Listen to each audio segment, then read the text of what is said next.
दोस्तों, आज के इस वीडियो में हम आपको बताएंगे कि किस प्रकार एक मामूली सा चाय बेचने वाला व्यक्ति जो लोगों को सिंपल और सादगी से जीवन जीने की बात करता है, वह खुद किस तरह से एक सूट बूट वाली सरकार बन गई जो अपने ऐशो आराम शौक मौज के लिए लाखों करोड़ों रुपए खर्च कर रही है। मोदी का झूठ आज पूरे देश के सामने उजागर हो गया। वो कहते थे मुख्यमंत्री आवास में सोने का टॉयलेट है, मिनी बार है, स्विमिंग पूल है। आप लोगों को हम लेके गए वहाँ पे, हमारे मंत्री सौरभ भारद्वाज और हम दोनों लोग गए वहाँ। पुलिस की छावनी बना के हमें जाने नहीं दिया। हमने कहा राजमहल जो 2700 करोड़ का बना है, प्रधानमंत्री जी का आवास, चलिए उसको देख लेते हैं। यहाँ पर आए तो यहाँ पुलिस की छावनी बना के यहाँ रोक दिया। इसका मतलब हमारे आरोप पूरी तरीके से सत्य है। 6700 जोड़ी जूते, 5000 सूट और इसके अलावा 200 करोड़ रुपए की झूमर, 300 करोड़ रुपए की कालीन, ये सब कुछ प्रधानमंत्री जी के आवास में मौजूद है और उसको वो दिखाना नहीं चाहता। झूठ आज पूरे देश के सामने उजागर हो गया। दोस्तों, जैसा कि आपने ये वीडियो देखा, इस वीडियो में संजय सिंह आम आदमी पार्टी के नेता, जिन्होंने यह साफ साफ बताया है कि किस प्रकार मोदी के महंगे महंगे शौक़ और महंगी महंगी चीज़ें हैं और जिन पर वह करोड़ों रुपए खर्च कर रही है, जिससे आपको पता चल गया होगा कि किस तरह एक चाय बेचने वाला व्यक्ति एक सूट बूट वाली महंगी सरकार बन गया।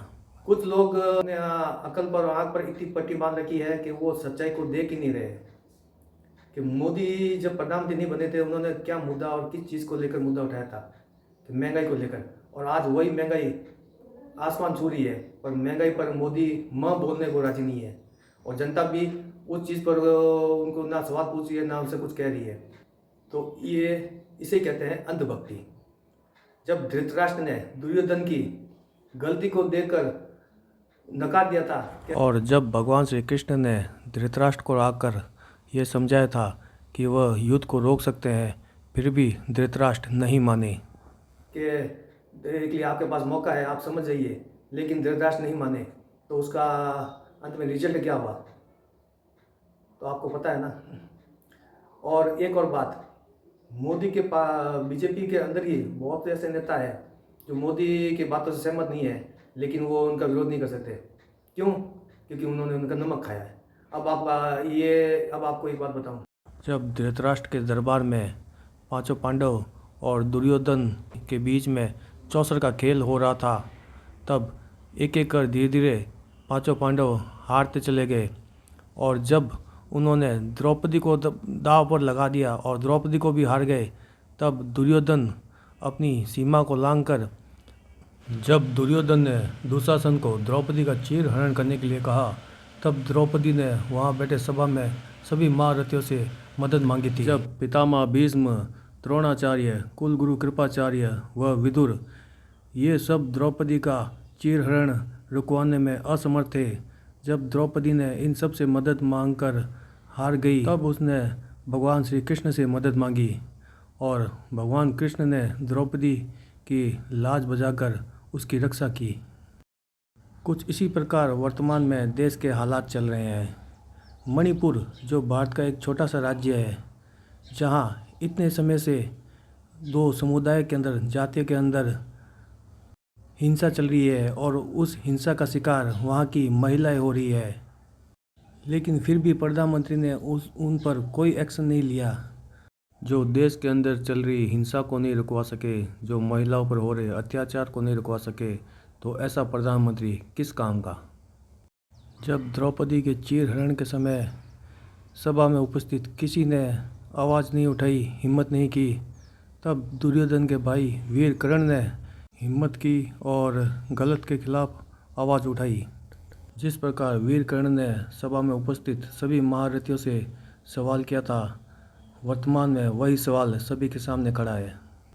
वर्तमान में मोदी सरकार में ऐसे कई नेता हैं जो मोदी की नीतियों से और मोदी के निर्णय से समर्थन नहीं करते, फिर भी वह कुछ नहीं बोल पाते, क्योंकि जिस प्रकार भीष्म पितामह द्रोणाचार्य कुलगुरु कृपाचार्य व विदुर वह सभी मौन थे, क्योंकि उसका राजा कुछ नहीं बोल रहा था तो वह कुछ नहीं कह सकते थे। उसी प्रकार वर्तमान में भी मोदी सरकार की नीतियों से और उनके निर्णयों से बीजेपी के नेता ही समर्थन नहीं करते हैं, फिर भी वह कुछ नहीं बोल पाते, क्योंकि वह भी उसी प्रकार मौन है जिस प्रकार उस समय बड़े बड़े योद्धा मौन थे।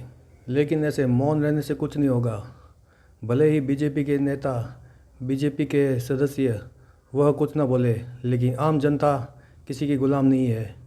वह खुलकर बोलेगी और मोदी से सवाल करेगी, और वह किसी से डरने वाली नहीं, क्योंकि देश का नेता अगर धृतराष्ट्र की तरह आंख पर पट्टी बांधे हुए रखेगा तो आम जनता को देश की रक्षा के लिए और महिलाओं की रक्षा के लिए आगे आना होगा। और महिलाओं को भी नेता से मदद मांगने की जगह भगवान से मदद मांगनी चाहिए, क्योंकि कोई नेता मदद करने आए ना आए, लेकिन भगवान मदद करने ज़रूर आता है। हमारे देश का प्रधानमंत्री मणिपुर के अंदर महिलाओं के ऊपर चल रहे अत्याचार को नहीं रोकवा सका। इससे बड़ी शर्म की बात क्या होगी।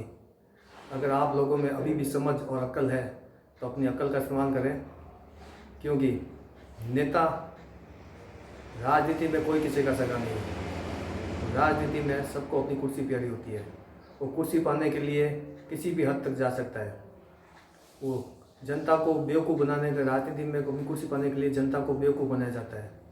हर बार कोई नई पार्टी आती है, वो जनता को कहती है कि हम ये करेंगे वो करेंगे, और वही जब नेता बन जाता है तो वो सभी मुद्दे को भूल जाता है। तो मैं ये कहता हूँ, मेरा ये कहना है कि नेता राजनीति में जब भी आए, कोई भी पार्टी जीते तो उनसे लिखित में लिखवाया जाए कि आप कौन कौन से कार्य करेंगे, ये करेंगे, उन सभी चीज़ों पर उन पर हस्ताक्षर किए जाए। अगर जब वो लगता है कि वो उस अपने वादे से मुकर रहा है तो उसको सभी एक मत होकर उसे उस पद से हटा दिया जाए, क्योंकि नेता कब होता है, जब जनता उसको चुन कर लाती है।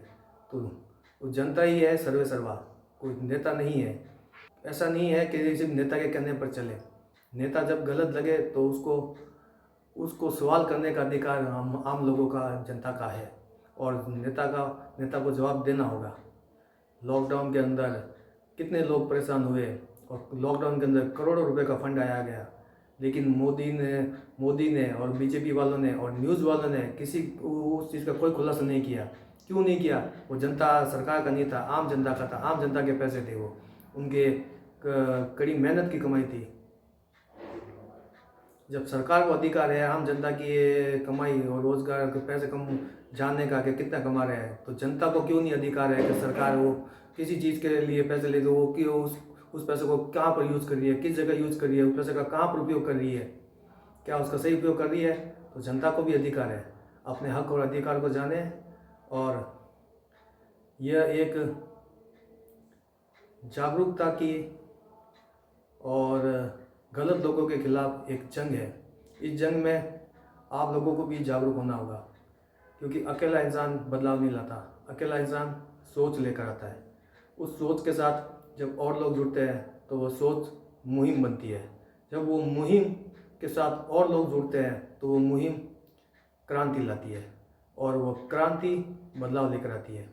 एक बात याद रखना, अकेले इंसान सोच के साथ आगे बढ़ता है, और सोच के साथ लोग जुड़ते हैं तो वो मुहिम बनती है। मुहिम के साथ जब और लोग जुड़ते हैं तो वो क्रांति लाती है, और वो क्रांति बदलाव लाती है। जब भारत अंग्रेज़ों का गुलाम था तो अंग्रेज़ों से आज़ादी भी ऐसे ही नहीं मिल गई थी कि भारत के लोगों ने कहा कि भाई अब बहुत हो चुका, अब आप अपने राज्य चले जाइए। गुलामी से आज़ादी ऐसे नहीं मिलती है, सिर्फ लिखने से या कहने से नहीं मिलती है। वह हमें अधिकार लेना पड़ता है, छीनना पड़ता है, क्योंकि क्रांतिकारियों ने विरोध किया तब कहीं जाकर भारत का आज़ाद हुआ। तो आज़ादी अंग्रेज़ों से भी आज़ादी ऐसे नहीं मिली थी। इसलिए अब हमें अभी भी समझना होगा कि देश के नेता क्या असल में वह देश के लिए कार्य कर रहे हैं। क्योंकि जब अंग्रेज़ थे तो हमें पता था हमें किन के खिलाफ लड़ना है, कि हमें अपने से अलग दिखने वालों के, हम भूरी चमड़ी के हैं तो गोरी चमड़ी के हैं, हमें उनके खिलाफ लड़ना है।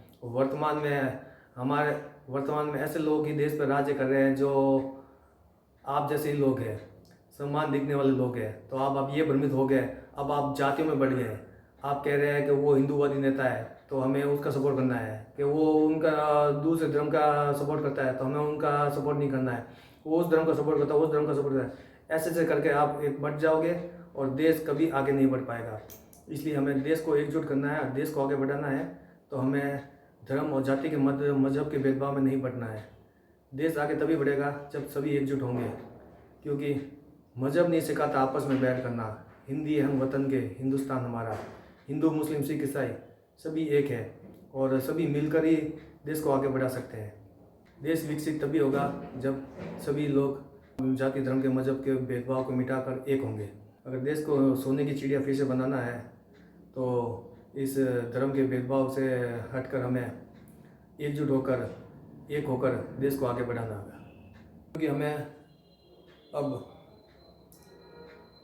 बदलना है, क्योंकि हम बदलेंगे तो लोग बदलेंगे, लोग बदलेंगे तो समाज बदलेगा, समाज बदलेगा तो समाज सुधरेगा, समाज सुधरेगा तो विकास होगा, विकास होगा तो हमारा गली मोहल्ला शहर राज्य देश, हमारा देश आगे बढ़ेगा। और हमारा देश आगे बढ़ेगा तो वह दिन दूर नहीं जब हमारा देश फिर से सोने की चिड़िया कहलाएगा। अब जाग जाइए, ये समय जागने का है, ये सोने का नहीं है। क्योंकि अब जाग कर ही इस देश को बदला जा सकता है। एक छोटी सी कविता आप लोगों के लिए कहना चाहूँगा। अब जाग उठा इंसान है, अब नहीं ये सोने वाला। अब जाग उठा इंसान है, अब नहीं ये सोने वाला। रगों में जो लहू है इस मिट्टी का, वह रंग नहीं बदलने वाला। रगों में जो लहू है इस मिट्टी का, वह रंग नहीं बदलने वाला। अब बदले हैं हम, अब देश नहीं बदलने देंगे। अब बदले हैं हम, अब देश नहीं बदलने देंगे। सौगंध हमें इस मिट्टी की, हम देश ऐसे नेताओं से नहीं बिकने देंगे। हम देश ऐसे नेताओं से नहीं बिकने देंगे जो धर्म मजहब जाति भेदभाव में लोगों को बांटते हैं। हम ऐसे लोगों में देश को नहीं बढ़ने देंगे। जय हिंद, जय भारत, वंदे मातरम।